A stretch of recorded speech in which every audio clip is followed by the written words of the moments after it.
नमस्कार दोस्तों। आज मैं आपसे यहाँ कोई किताबी ज्ञान बांटने नहीं आई। आज मैं यहाँ आपके साथ एक सीधा सवाल पूछने आई हूँ। रोज सुबह जब आप आईने के सामने खड़े होते हैं, तो आपको उस शीशे में कौन दिखाई देता है? एक ऐसा इंसान जो अपनी मजबूरियों का रोना रो रहा है, या एक ऐसा इंसान जो अपनी किस्मत खुद लिखने का दम रखता है? आज हमारे समाज की सबसे बड़ी बीमारी क्या है जानते हैं? बहाने। मेरे पास पैसा नहीं है, इसलिए मैं बिजनेस नहीं कर सकता। मेरे माता पिता मुझे सपोर्ट नहीं करते, इसलिए मैं पढ़ाई नहीं कर पा रहा। मेरी अंग्रेजी अच्छी नहीं है, इसलिए मुझे नौकरी नहीं मिल रही। मेरी तो किस्मत ही खराब है।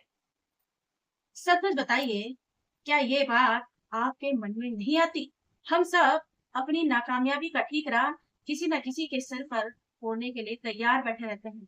लेकिन आज कान खोलकर सुन लीजिए, इस दुनिया को आपके बहानों से कोई फर्क नहीं पड़ता।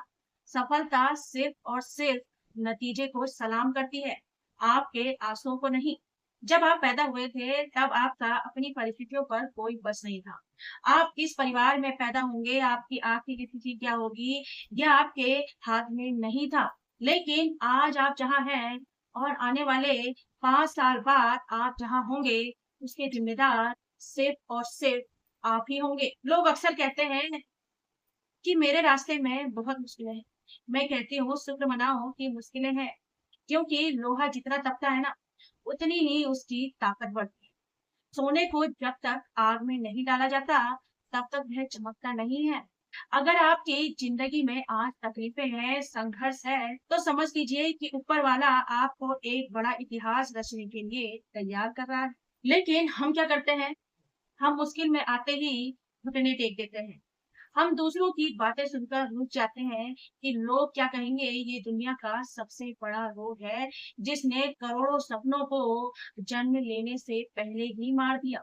चलिए आपको आज एक ऐसे इंसान की कहानी सुनाती हूँ जिसके पास बहानों की पूरी फौज खड़ी थी।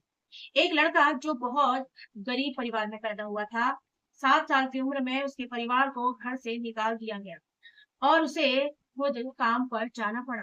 जब वह बड़ा हुआ, तो उसने एक बिजनेस शुरू किया, लेकिन वह पूरी तरह डूब गया। उसने राजनीति में कदम रखा, चुनाव लड़ा, लेकिन बुरी तरह हार गया। उसकी जिंदगी में दुखों का पहाड़ तब टूटा, जब उसकी मंगेतर की अचानक मौत हो गई। वह इस सदमे से इतना टूट गया था कि उसका मानसिक संतुलन तक बिगड़ गया और वह महीनों तक बिस्तर पे रहा। इसके बाद उसने फिर से चुनाव लड़ा, लेकिन एक बार नहीं, 2 बार नहीं, वह लगातार कई बार चुनाव हारता रहा। अगर उसकी जगह कोई आम इंसान होता, तो क्या करता? वो कहता कि मेरी किस्मत ही खराब है, भगवान मुझसे नफरत करता है, और वह हार मान लेता। लेकिन उस इंसान के अंदर जीत की एक जिद थी। वह हर बार गिरता, अपने कपड़े झाड़ता और फिर खड़ा हो जाता। और जानते हैं अंत में क्या हुआ? साल 1860 में वही इंसान अमेरिका का 16वां राष्ट्रपति बना। जी हाँ, मैं बात कर रही हूँ अब्राहम लिंकन की।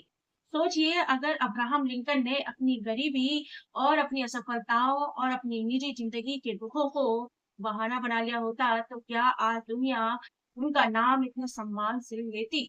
कभी नहीं। आज इस वीडियो में मैं आपको चुनौती देती हूँ कि अपने उन सब बहानों की एक लिस्ट बना लो जो आपको आगे बढ़ने से रोक रही है, और आज ही इसी वक्त उन बहानों के आगे लिख दीजिए, अब बहुत हुआ। अगर आपको लगता है कि आपकी किस्मत खराब है, तो अपनी मेहनत से उस किस्मत का रुख बदल दीजिए। अगर लोग आप पर हंसते हैं, तो उन्हें हंसने दीजिए, क्योंकि आज जो आप पर हंस रहे हैं ना, कल वही आपके लिए तालियां भी बजाएंगे। याद रखना दोस्तों, मैदान में हारा हुआ इंसान फिर से जीत सकता है, लेकिन मन से हारा हुआ इंसान कभी नहीं जीत सकता। आपको अपने मन को जीतना होगा। आपको उठना होगा, लड़ना होगा, और तब तक नहीं रुकना है जब तक आपकी मंजिल आपके कदमों में ना आ जाए। तो दोस्तों, जाते जाते बस इतना ही कहना चाहूंगी कि जिंदगी एक बार मिलती है, इसे काटने में मत बिताओ। इसे जीने में, कुछ बड़ा करने में बिताओ। ऐसा कुछ कर जाओ कि जब आप इस दुनिया से जाओ, तो दुनिया आपके जाने के बाद आपके नाम की मिसाल दे।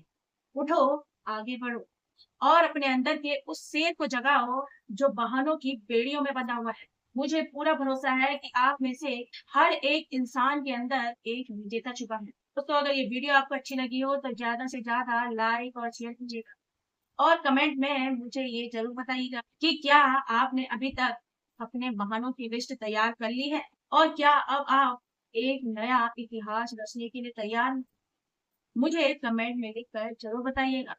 मैं कमेंट पढ़ती हूँ और उसके उत्तर भी देती हूँ। बहुत-बहुत धन्यवाद। जय हिंद, जय भारत।